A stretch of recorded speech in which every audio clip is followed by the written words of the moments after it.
Hey everybody, Chris here with the Off-Grid Schoolie, Tiny Home Tours, and Chris Travels. So doing another live Q&A today. If you have any questions, be sure to leave it in the comments. If you are watching the replay, be sure to leave your comments because I'll get to those first thing.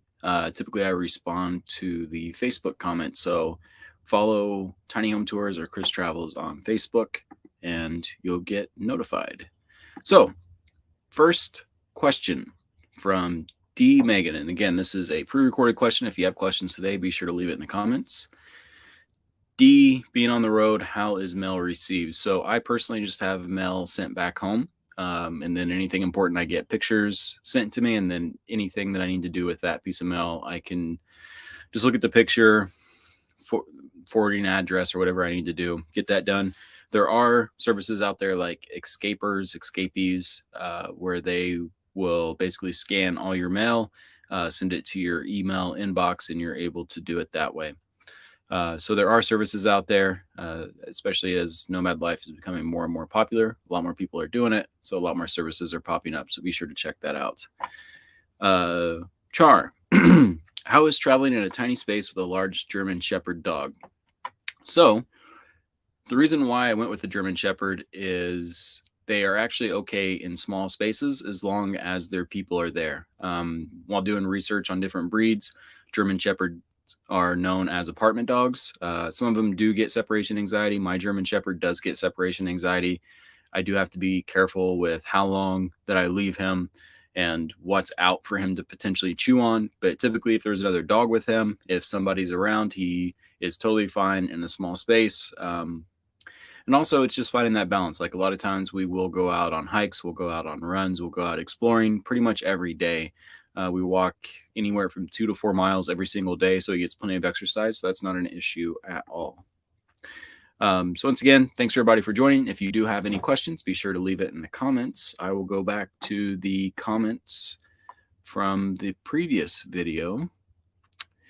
Jacinda, is it cheaper to build a tiny home or buy a prefabricated tiny home?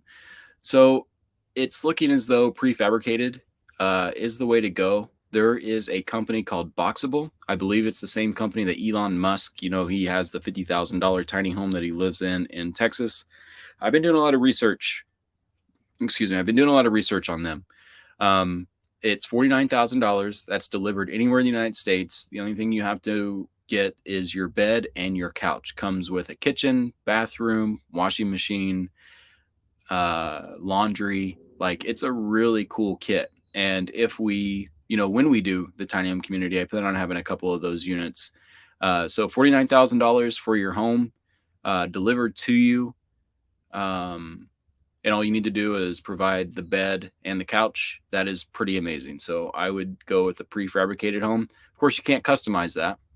If you're getting a gooseneck fifth wheel tiny home built, you can get that customized, bunch of fancy doodads and parts and gear. But if you're looking for something fairly cheap, Boxable. It's a really cool company. So going back to the stream, let me know if everybody can hear me okay, or if you're just sitting back relaxing today, just listening to the Q&A, because I'm not getting any comments in. And I just want to make sure that everything is working okay on my end. So if you could just let me know if the audio is good or if you can hear me. I'd love to know to make sure the comments are working. To Connect 2000s. Hey, I made it to a live stream finally. I keep missing it by an hour. Yeah, I'm glad you're able to make it. And Mickey Red, thanks for letting me know that you can hear me. All right, so I'm going to bounce back to, what's up, James? How's it going, bud? I'm going to go back to the questions from the last video that people wrote on the playback. D, does travel tour buses still have back bathrooms in them? Have you any do a bus build using one? D, so I think what you're talking about is the transit buses, like the big tour buses that have the bathroom in the back, the cross-country buses, Greyhounds, all that good stuff. I actually have not met anybody personally that's done a conversion on those. I know people that have done it. They've been on tiny home tours. But typically, what people will do is put a composting toilet in. They'll delete that bathroom. That can be a holding tank for gray water or whatever, the black tank. But a lot of people will just put a composting toilet in those rigs if they're doing a custom build anyways. I haven't seen anybody leave that bathroom in. Valerie, I'm interested in a smaller van bus, like a shuttle bus. So there's no standing room for stand-up shower with a toilet, composting. So Valerie, there's actually minibuses you can get that are pretty tall. For example, the Microbirds, they are 5-window Bluebird buses, mini buses. They're 6'3" on the interior. The Chevys come with the 6.0 gas and the 6.6 diesel. The Fords come in the 6.0 diesel and the 7.3 diesel. We've done multiple conversions on the Microbirds. They are super solid buses. The drivetrains are great, and you can stand up in them even on the sides. So if you are considering a minibus, I would definitely look into that, Valerie. Going back to StreamYard. Thanks everybody for letting me know you can hear me fine. To Connect 2000s, I have an transit bus and had a toilet in the back and removed it. I deleted mine and added a compost. Yeah, that's what I was mentioning. So basically what they're saying there is they had the stock bathroom, they removed it and put in a composting toilet. I personally had a Class A RV for 3 years, had to deal with a black tank. It was not enjoyable at all. I've had a composting toilet since that rig. This rig has a composting toilet. My 40-foot bus has a composting toilet, and I change it once every month and a half, and it takes me 14 minutes, where that black tank on the RV was just continuously getting full. It was a pain to deal with. It smelled horrible. You always had to move the rig to dump it. With the composting toilet, I can just take it out of the bus, dump everything into a bag, find a dumpster, throw it away. It's good to go. I would absolutely do a composting toilet over a black tank any day. Just wasting my time. What is the dimensions of your bathroom and your kitchen countertop? Thanks. So the bus I'm in now is a little mini bus. So the kitchen is directly behind me. And then the bathroom is essentially this room right here, a composting toilet right there. Where in my 40-foot school bus, the kitchen is probably, I would say the total kitchen is probably about 5 foot by 7 foot, the width of the bus. The bathroom is 4.5 foot by 5 foot. And that's in a 40-foot school bus. I call it my little condo on wheels. This little mini bus is just more of a run and gun rig. It's a little 5-window. This is more of a convenience for me, being that we had this bus. This bus goes to freelancers for tiny home tours from time to time. So I just took this, left my bus in Kansas because I headed further west. It's much harder to find parking for bigger rigs the further west you go. And I didn't want to have to deal with that. So the big bus and the tow car, I'm just bouncing around this little guy right here. Marcia, what can a 6'6" guy stand in? I would say a raised roof school bus or a Class A RV. Some of those Class A RVs are pretty tall. But my school bus conversion, the interior height is 7'4" 7'4" from the floor to the ceiling in the middle. So raised roof school bus or a Class A RV. Hopefully that helps. Lori, thanks for watching. Marcia, how, when, and why did you get interested in tiny homes? So Marcia, I actually started traveling in a tiny home, a little camper van, about a month after I graduated college. Just got a very cheap van off eBay, did a very simple interior back in 2009 and hit the road with my Husky.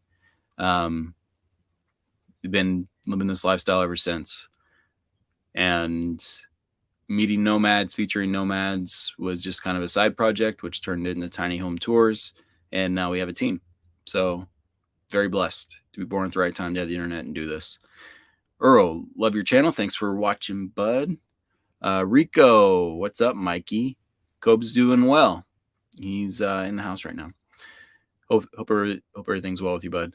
Nancy, what kind of insurance is needed? So I have insurance through State Farm. Each State Farm is independently owned and operated. So because one State Farm turns you down in your state does not mean that every State Farm will. You just got to keep calling around if you're looking for a school bus conversion insurance, which is a little bit more difficult. Some people have taken advantage of the system and they'll say they're building a school bus conversion for a tiny home when they're actually running a party bus business. And so rules have changed. They've gotten more strict because there's people out there taking advantage of, the current situation and making it more difficult for the rest of us. To connect 2000s, he says he's 6'5" and he has 2 inches to spare on a roof race. So what he's saying is, with a transit bus, he's 6'5", so it's basically 6'7" on the interior of that bus as well. So yeah, transit buses are pretty tall as well. Just wasting my time. Yeah, what's the length of your countertop behind you? Length of the countertop behind me is, I believe this one is 5 foot 6 inches, 5.5 foot. And again, this is just a little simple build. It's more for getting from point A to point B. The countertop in my bus, if you put it all together, is probably about 10 foot of countertop space, which is very nice. FS Claire, are you hearing anything troubling from over-the-road truckers about supply chain, fuel, goods, etc.? Yeah, just the fuel. Dealing with fuel right now seems to be an issue for everybody, fellow nomads, people trying to decide where they're going to travel, when they're going to travel. The diesel cost, the gas cost has been really bad for a lot of people. And when it comes down to the supply chain and the trickle-down economics of that, I think things are going to get very hairy with all that. Luckily for me, the only thing with diesel, I mean, it is tied to my job, with my school bus. But I do have the option of going to one spot where there's a lot of nomads. I can film a bunch. I don't need to move that often. My bus is off grid. It's powered by solar. So I can be more strategic with my driving, where over the road truckers or people that are traveling nonstop on the road, the fuel prices do affect them a bit more, where I'm able to be a little bit more flexible, which allows me not to spend as much money. My bus does get, my 40-foot bus does get 7 to 8 miles to the gallon. And with diesel around $4.50, $5 a gallon, that adds up very quickly. So if you have any questions, be sure to leave it in the comments. I'm going to go back to the previous live video on tiny home tours and reply to some of the comments on there. I drink the last of my coffee. It's 3 p.m. where I'm at. I try and get my last coffee in before 3, so I'm not up all night. F is clear. Thanks for being candid about the question. Stay safe out there. Thanks for asking the question. I appreciate it. Let's see. Sarah Smith, do you have a commercial driver's license to drive a bus? No, I do not. Check your local state and regulations. My bus does have brakes. That is required in some states, but not the state that I am registered and licensed in.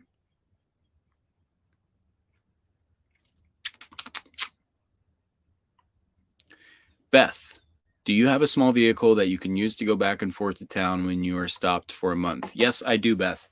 I have a 2006 Honda Element, all-wheel drive. Absolutely love that car. Has about 120,000 miles on it. Gets about 20 miles to the gallon. I use a Roadmaster Nighthawk towing kit, which works awesome. I also have a rear view camera, a little monitor in the front of the bus so I can keep an eye on it as I drive. And if you do get a 40-foot school bus, if you get a bigger RV, I highly, highly suggest getting a tow car. Traveled around in my bus for about a year and a half before getting a tow car. And it is literally a night and day difference. The road is so much more enjoyable when you're able to run into town, take the dog to the dog park, go get groceries, just explore, come back to your little off-grid outpost, off the grid, out on BLM land. And it made, just even being out on the bus by myself, without being able to bounce back and forth to town, that's awesome. Don't get me wrong. But having the flexibility to bounce around and go explore the local area in a small car made the lifestyle so much more enjoyable. So I highly suggest it. All right, we're at 15 minutes, everybody. Last chance to get some questions in. I'm going to bounce over to the previous live video and answer a question from there. And then I am going to get some work done. D. When it comes to tiny home living on wheels, where can you live in it full time to what states is best? So D, basically my rotation of travel for the last 7 or 8 years is Alaska, Montana, Idaho, Washington summers, and then winters either Arizona, New Mexico, or Texas, and then just bouncing back and forth. All those states have plenty of public land, BLM land, places you can park for free. There's tons to do outside. Lots of other nomads bouncing around, lots of outdoor activities, a lot of great restaurants. It's a pretty cool rotation. I'm very blessed to be able to do it. But those are my favorite states, and that's basically the rotation. And you might notice that everything is west of the Mississippi there. Basically, I try and stay west of the Mississippi. It just gets too congested the further east you go past that. Where I found west of the Mississippi, you can typically find public land, BLM land, that's free. Nancy, personal safety. I do have a 100-pound German Shepherd. He is a little bit of a protector. I am a believer in the Second Amendment as well. So I'm not too worried about personal safety. Rico, got to try Alabama. We got beaches. Yeah, Mobile, Alabama is one of my favorite states. And last 2 questions here. Kirk, I know you have a composting toilet and divert the urine to a holding tank. How large is the tank and how long between dumps? So what Kirk is saying there is I have a Nature's Head composting toilet. If you keep the Nature's Head composting toilet stock, there is a 1.3 gallon container in the front of the composting toilet that you need to keep an eye on, and you have to dump it outside.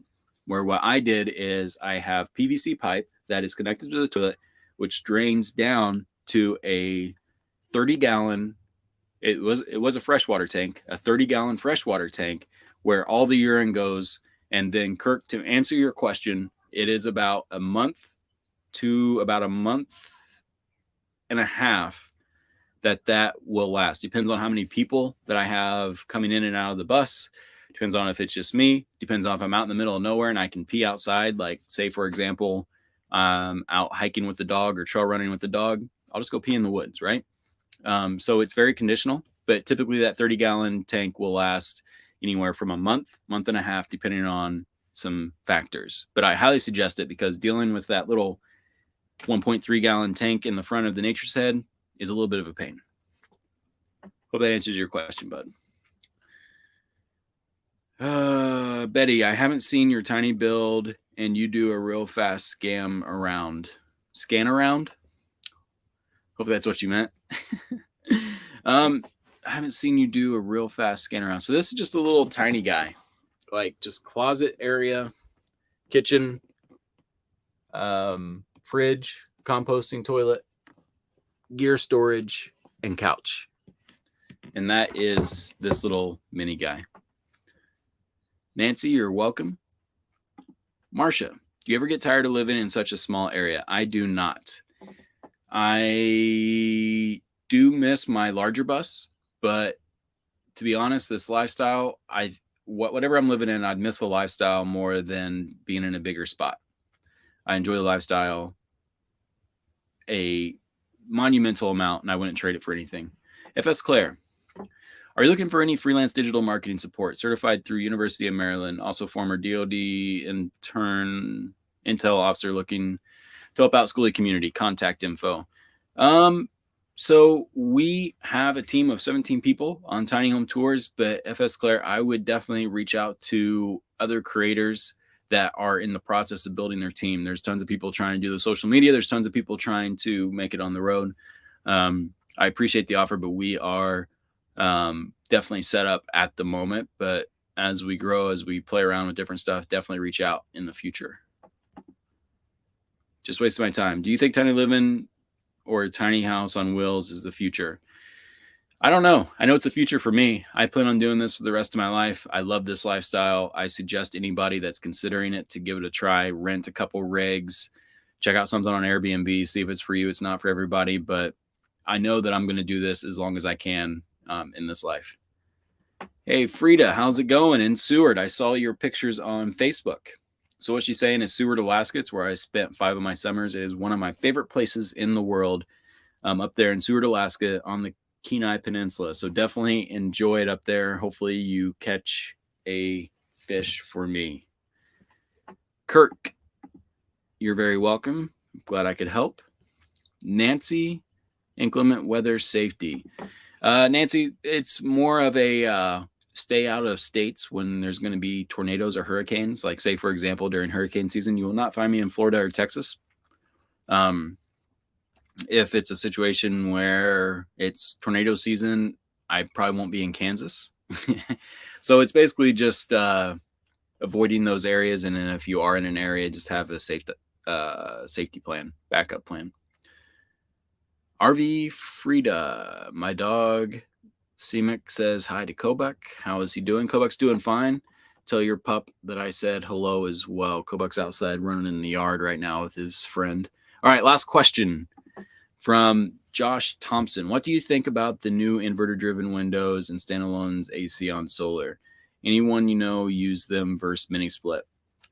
So what he's saying is basically there's a new product on the line where basically having air conditioning in a camper van or a school bus that's ran on very or little to no power is the holy grail right now. That is the thing a lot of companies, a lot of people are trying to figure out. With that said, the champion right now that's actually getting it done is a mini split unit. A mini split, basically you have a small condenser outside, and then you have a head unit inside your rig. And I personally don't know anybody that has got one of the inverter or standalone AC units. With my bus, with Wes's bus, with multiple buses I've seen, getting a very high efficiency mini split unit, finding a place for the condenser and getting enough solar to power that seems to be the way to go. That seems to be the only feasible option at the moment. The thing is, Josh, there could be something new to the market right now, but Aaron from Broccoli Bus 6, one of the most intelligent guys I've ever met. He looks at the new AC systems. He is incredibly knowledgeable when it comes to solar and power distribution and power storage. Like, he literally took a Nissan Leaf battery, put it in a school bus, built a complete custom system for his bus. And he, I sent a couple of links to him a couple of times, and it seems like those AC units are not quite there yet. If you are looking into doing something with AC, mini splits still seem to be the champion. But I am kind of 25 minutes now. I appreciate everybody for being here. I hope you enjoy the rest of your Sunday. Enjoy your Monday off tomorrow. Hopefully you have tomorrow off and you're able to appreciate the holiday and relax and think about what the holiday means. So thank you again, everybody. And I will catch you maybe tomorrow or maybe mid next week. Have a good one, everybody.